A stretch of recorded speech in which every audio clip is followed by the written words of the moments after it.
Hello दोस्तों, dictation start हो गई 5 सेकंड बाद। स्टार्ट। गो रक्षा के संबंध में इलाहाबाद हाई कोर्ट का फैसला बेहद महत्वपूर्ण और विचारणीय है। हमारे समाज में गाय न केवल आर्थिक बल्कि सामाजिक, सांस्कृतिक और धार्मिक रूप से भी व्यापक महत्व रखती है। यदि उच्च न्यायालय ने गाय के संपूर्ण महत्व को देखते हुए इसे राष्ट्रीय पशु घोषित करने का सुझाव दिया है, तो यह भारत में एक पारंपरिक आस्था को पुष्ट करने वाला कदम है। भारतीय समाज में अनेक समूह और लोग गोमांस का उपयोग करते हैं, लेकिन उच्च न्यायालय ने साफ कर दिया है कि गोमांस खाना किसी का मौलिक अधिकार नहीं है। जीव के स्वाद के लिए किसी से जीवन का अधिकार नहीं छीना जा सकता। बूढ़ी बीमार गाय भी खेती के लिए उपयोगी होती है। गाय की हत्या की इजाज़त किसी को देना ठीक नहीं है।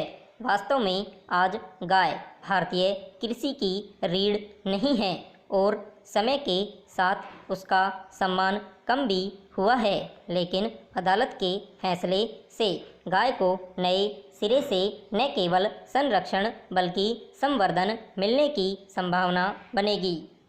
अदालत ने इस बात को भी विशेष रूप से रेखांकित किया है कि भारत में सभी संप्रदाय के लोग रहते हैं और सभी को एक दूसरे की भावनाओं का आदर करना चाहिए। पैरा।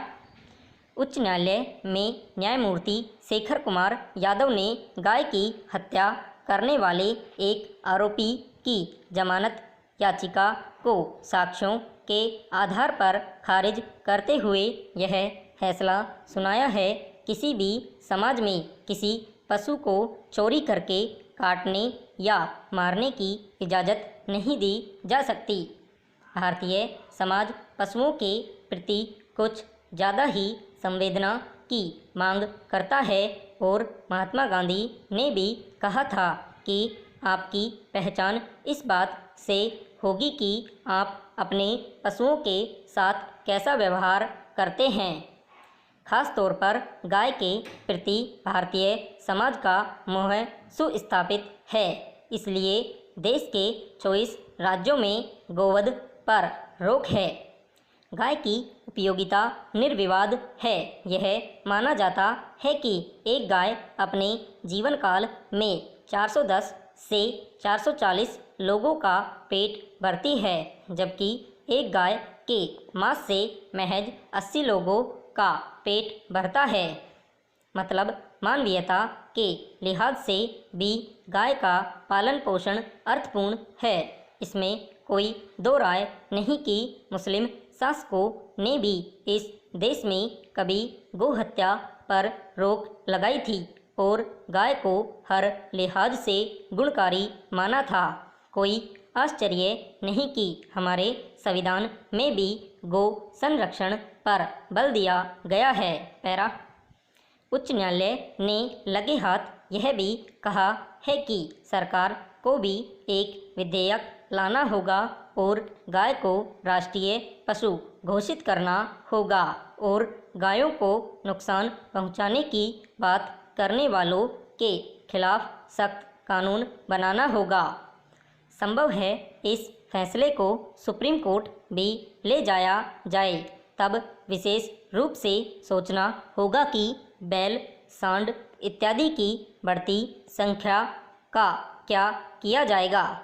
क्या भारतीय समाज बैल, सांड को गायों के समान ही महत्व देता है? जब गोवंश हत्या पर रोक लग चुकी है, तब आवारा पशुओं से खेतीहर समाज पहले ही परेशान हैं।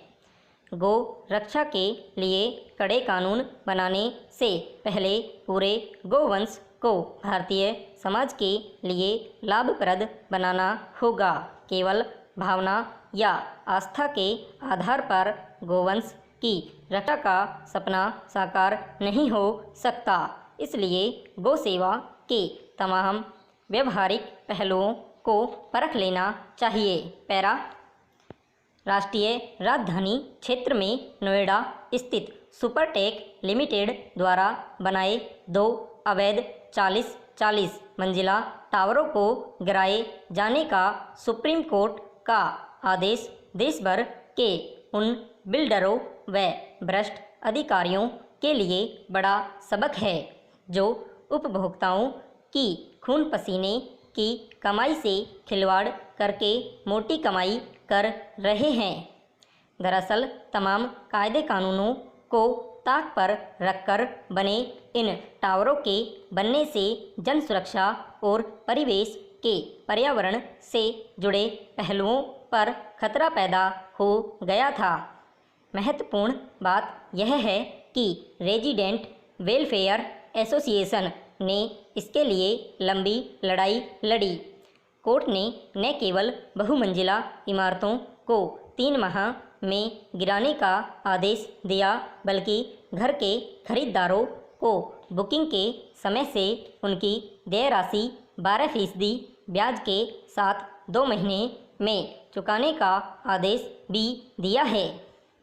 साथ ही उत्तर प्रदेश सरकार से उन भ्रष्ट अधिकारियों के खिलाफ कार्रवाई करने को कहा है जिनकी मिलीभगत से भ्रष्टाचार की ये इमारतें खड़ी हो सकी हैं। दरअसल इससे पहले अवैध रूप से बनी बहुमंजिला इमारतों को गलत ढंग से बनाए जाने से हवा, धूप व जीवन अनुकूल परिस्थितियां न होने पर रेजिडेंट वेलफेयर एसोसिएशन ने इलाहाबाद हाई कोर्ट में मामला दायर किया था। वर्ष 2014 में इलाहाबाद हाई कोर्ट ने इन टावरों को गिराने के आदेश दिए थे, लेकिन इसके बाद बिल्डर राहत पाने की आस में सुप्रीम कोर्ट चले गए। लेकिन सुप्रीम कोर्ट ने बिल्डरों व नोएडा विकास प्राधिकरण की दलीलों को खारिज करते हुए इलाहाबाद हाई कोर्ट के फैसले को ही लागू करने के आदेश दिए। साथ ही बिल्डरों को अपने खर्च पर टावर गिराने के भी आदेश दिए। दरअसल प्राधिकरण के अधिकारियों की मिलीभगत से तमाम नियम कानूनों को ताक पर रखा गया। बताते हैं कि प्राधिकरण की अनुमति मिलने से पहले ही इमारत का निर्माण कार्य प्रारंभ हो गया था। बिना अधिकारियों की मिलीभगत ऐसा कैसे संभव है कि प्राधिकरण की नज़र के सामने भवन निर्माण तथा उत्तर प्रदेश अपार्टमेंट एक्ट की अनदेखी होती रही हो। दरअसल यह पहला मामला नहीं है कि राष्ट्रीय राजधानी क्षेत्र और देश के तमाम भागों में इस किस्म की बहुमंजिला इमारतों में नागरिक जीवन सुरक्षा और हितों की अनदेखी के साथ ही पर्यावरण से जुड़े मुद्दों को ताक पर रख दिया गया हो। सुपरटेक की बिल्डिंग के निर्माण में हरित क्षेत्र और खुले एरिया की अनदेखी को लेकर रेजिडेंट वेलफेयर एसोसिएशन ने बार बार आवाज़ उठाई। शीर्ष अदालत ने स्वीकार किया कि जब प्राधिकरण बिल्डरों की मनमानी पर अंकुश लगाने में विफल रहता है तो इससे सीधे सीधे नागरिक जीवन की गुणवत्ता बाधित होती है। लेकिन भ्रष्ट अधिकारियों से मिलीभगत करके बिल्डरों का निरंकुश खेल विभिन्न आवासीय परियोजनाओं में बदस्तूर जारी रहता है।